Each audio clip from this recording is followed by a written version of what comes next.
नमस्कार, मी त्र्यंबक कापडे आणि आपण पाहतात त्र्यंबक कापडे डिजिटल. महाराष्ट्राच्या राजकारणात सध्या एक अतिशय धक्कादायक चर्चा सुरू झाली आहे.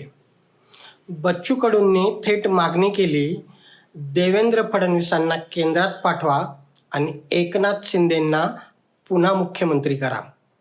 विशेष म्हणजे या मागणीला शिंदेंनी जोरदार विरोध केला नाही, तसा खुलासाही केला नाही आणि इथूनच सुरू होतं एक मोठं राजकीय समीकरण. शिंदे सेना अखेर भाजपमध्ये विलीन होणार का? जर विलीन झाली तर उद्धव ठाकरे पुन्हा NDAमध्ये येतील का? आणि 2029च्या निवडणुकीसाठी भाजप महाराष्ट्रात नवा राजकीय पट मांडू पाहत आहे का? आज आपण याच शक्यतेचं विश्लेषण करणार आहोत. त्यामुळे व्हिडिओ शेवटपर्यंत नक्की पहा. चॅनलला लाईक आणि सबस्क्राईब करायला विसरू नका. राजकारणात कोणतंही विधान अचानक येत नाही. विशेषतः सत्ताधारी आघाडीतील एखादा नेता मुख्यमंत्रीपदाचा मुद्दा उपस्थित करतो म्हणजे कुठे ना कुठे अस्वस्थता आहे असं मानलं जातं. बच्चू कडूंनी फडणवीसांना केंद्रात पाठवा आणि शिंदेंना मुख्यमंत्री करा असं म्हटलं.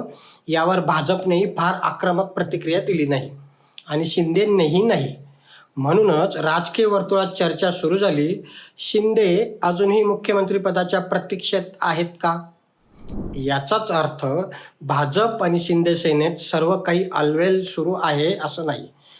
सर्व काही सुरळीत असतं तर अधूनमधून नाराजीच्या बातम्या का येतात?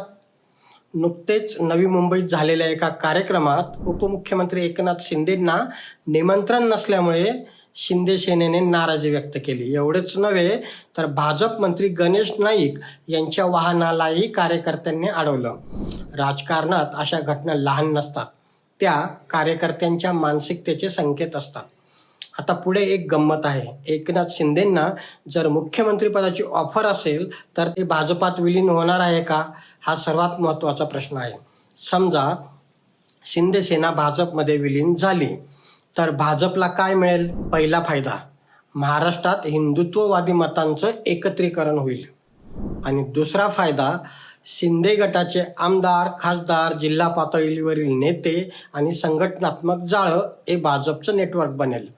तिसरा फायदा, 2029 लोकसभा निवडणुकीपूर्वी महाराष्ट्रात भाजप आणखी मजबूत होऊ शकतो. पण अडचण कुठे आहे? राजकारणात प्रत्येक फायद्याबरोबर तोटाही असतो. आज भाजपमध्ये अनेक वर्षांपासून काम करणारे निष्ठावान कार्यकर्ते आहेत.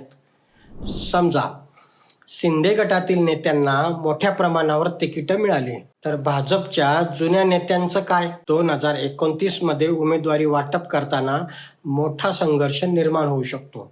म्हणूनच विलिनीकरण भाजपसाठी तेवढं सोपंही नाही.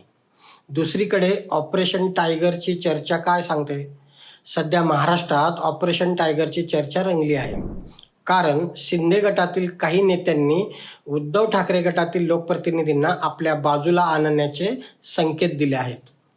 या चर्चेमुळे उद्धव ठाकरेंनी आपल्या सर्व खासदारांची बैठक घेतली. सर्व 9 खासदारांनी पक्षाशी निष्ठा कायम असल्याचं सांगितलं अशी माहिती आता समोर आली आहे. म्हणजेच काय, दिल्लीपासून मुंबईपर्यंत आकड्यांचं राजकारण सध्या सुरू आहे.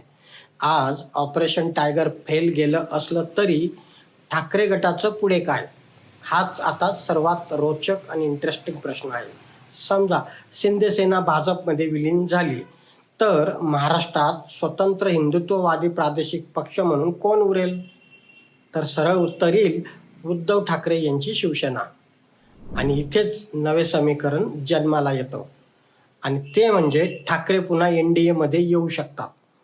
आज हे अशक्य वाटू शकतं आणि भाजप नेते देखील त्याचा इन्कार करतील. कारण 2019 नंतर दोन्ही बाजूंनी जोरदार आरोप झाले. पण राजकारणात कोणीच कोणाचं कायमचं शत्रू आणि मित्र नसतात हे वाक्य खूप गुळगुळीत सोयीसाठी वापरलं जातं. तसं ते इथेही वापरलं जाईल. म्हणून राजकारण्यांमध्ये हितसंबंध असतात आणि त्याचा उपयोग योग्य वेळी केला जातो. 2019 पूर्वी शिवसेना आणि भाजप जवळपास 25 वर्ष एकत्र होती.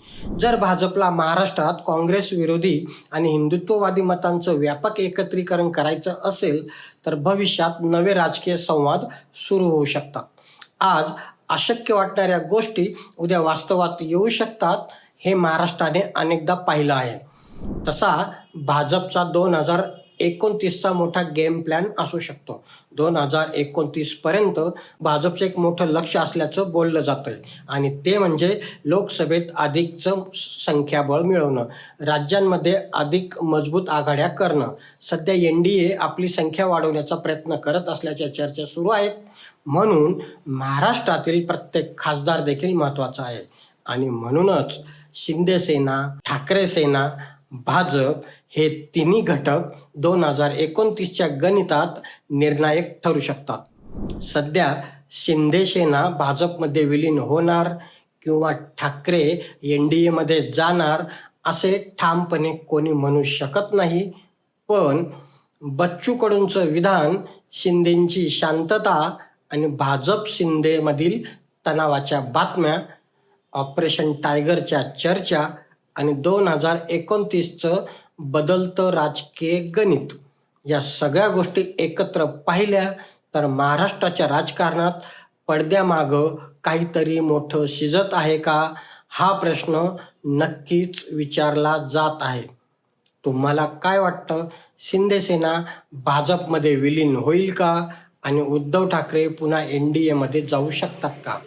कमेंट बॉक्समध्ये तुमचं मत नक्की सांगा आणि आमच्या स्वतंत्र पत्रकारितेला आपलं पाठबळ मिळावं यासाठी सपोर्ट करा, चॅनलला सबस्क्राईब करा.